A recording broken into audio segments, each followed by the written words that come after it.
Cette semaine, dans Futura Récap, l'esprit après minuit, une nouvelle méthode pour exprimer pi, des papillons migrateurs, un moteur diesel en reconversion professionnelle et une application qui projette la hausse des températures dans votre région. Bonjour à toutes et à tous, je suis Maëlle Diallo et voici les 5 actus de la semaine qu'il ne fallait pas rater.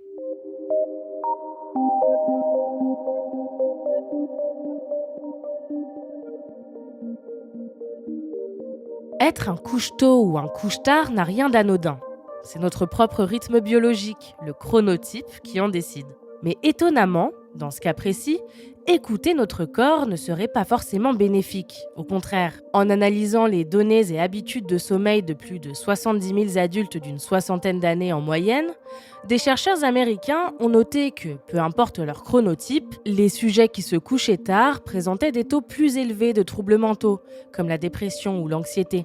Par ailleurs, les participants à l'étude qui se couchaient tard pour se lever tard ensuite étaient 20 à 40% plus susceptibles de présenter un trouble mental que celles et ceux qui dormaient tard mais se réveillaient plus tôt. Malgré les analyses poussées des chercheurs, cette donnée reste inexpliquée. Évidemment, ce n'est pas simple d'aller à l'encontre de notre chronotype, mais les chercheurs préconisent d'au moins éviter de se coucher après 1h du matin, en accord avec une drôle de théorie, l'esprit après minuit, qui favoriserait la prise de décisions impulsives et parfois risquées, une humeur négative et une altération du jugement. Si vous êtes de la team couche tard, lève tard, n'hésitez pas à tenter de vous endormir et de vous réveiller ne serait-ce qu'1 heure plus tôt. Et veillez bien à faire des nuits d'au moins 7 heures pour être en bonne forme physique et mentale. Combien de décimales de pi connaissez-vous ? 3,14... 1, 5, 9, 2, 6... Bon, c'est déjà trop long. Et de toute façon, c'est impossible de l'écrire exactement. Enfin, c'était impossible. Voilà une belle histoire de découvertes scientifiques impromptues comme on les aime. Des physiciens de l'Institut indien des sciences ont mis la main complètement par hasard sur une nouvelle manière d'exprimer pi. Avant d'entrer dans les détails, parlons rapidement des séries infinies. Il s'agit de sommes de termes qui se poursuivent indéfiniment et peuvent suivre une certaine formule. Au bout d'un certain temps de calcul, la série peut converger vers une valeur finie ou diverger et ne jamais se stabiliser sur un résultat plus précis.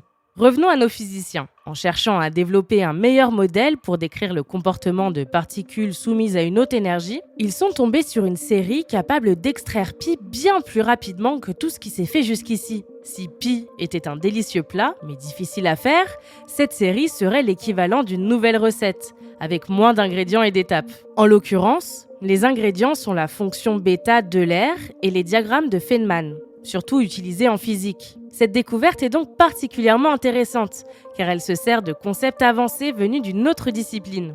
Pour l'instant, la portée de ces travaux reste théorique, mais qui sait ce que l'avenir leur réservera ?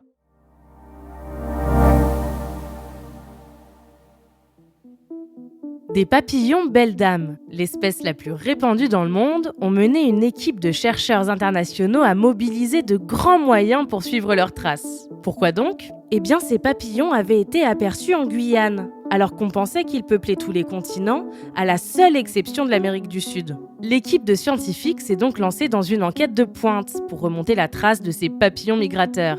Analyse de trajectoire de vent, séquençage génétique, identification ADN, analyse isotopique. Peu à peu, le parcours des papillons se dessine. Et ils auraient ni plus ni moins traversé l'Atlantique sur plus de 4000 km depuis leur lieu de naissance en Europe occidentale. Comme quoi, la science continue de nous prouver que les petites bêtes peuvent faire de grandes choses. Les énergies renouvelables sont soumises à une grande variabilité. Par exemple, la production d'énergie solaire est nulle pendant la nuit ou par temps très nuageux. Et l'énergie éolienne dépend de la force et de la direction du vent. Des centrales plus classiques sont donc nécessaires pour compenser ces fluctuations.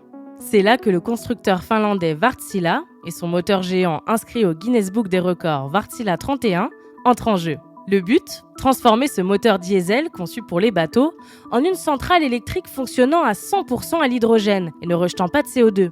En attendant d'avoir une production d'hydrogène verte suffisante, la firme propose une version hydrogène ready de sa centrale. Elle utilise du gaz naturel et jusqu'à 25% d'hydrogène et pourra être convertie en 100% hydrogène plus tard. Outre le fait que sa version hydrogène pur soit durable pour la planète, l'autre avantage de la centrale est de pouvoir démarrer la production d'énergie en 30 secondes, permettant d'intervenir rapidement avec une source renouvelable. Wärtsilä ouvrira les commandes en 2025 pour les premières livraisons l'année d'après. Peut-être que l'on aperçoit le début d'un nouveau futur pour l'énergie renouvelable. Et pour terminer, si vous souffrez d'éco-anxiété, restez loin de cette application développée par des chercheurs de l'Université du Maryland. Elle permet de voir à quoi ressemblera le climat de votre région en 2080, selon différents scénarios basés sur nos futures émissions de gaz à effet de serre. À l'avenir, les villes de l'hémisphère nord auront un climat beaucoup plus proche de celles du sud. Et plus on se rapproche de l'équateur, plus les prédictions annoncent des températures qui n'existent nulle part sur Terre. Par exemple, avec l'application, on apprend que dans un contexte de fortes émissions, d'ici 2080, Bordeaux subira un réchauffement de plus de 5 degrés Celsius et un assèchement de 20,6%, un climat plutôt typique du sud de l'Italie. Il est donc impératif de respecter les limites fixées par l'accord de Paris et de drastiquement réduire nos émissions de CO2. Car dans le cas d'un scénario plus optimiste pour 2080, les températures bordelaises n'augmentent pas au-delà d'1,5 degré Celsius et l'assèchement grimpera de 5,1% seulement. Pour savoir où trouver cette application et pour découvrir d'autres ressources sur l'urgence liée au dérèglement climatique, ainsi que le reste de nos actualités, rendez-vous sur Futura.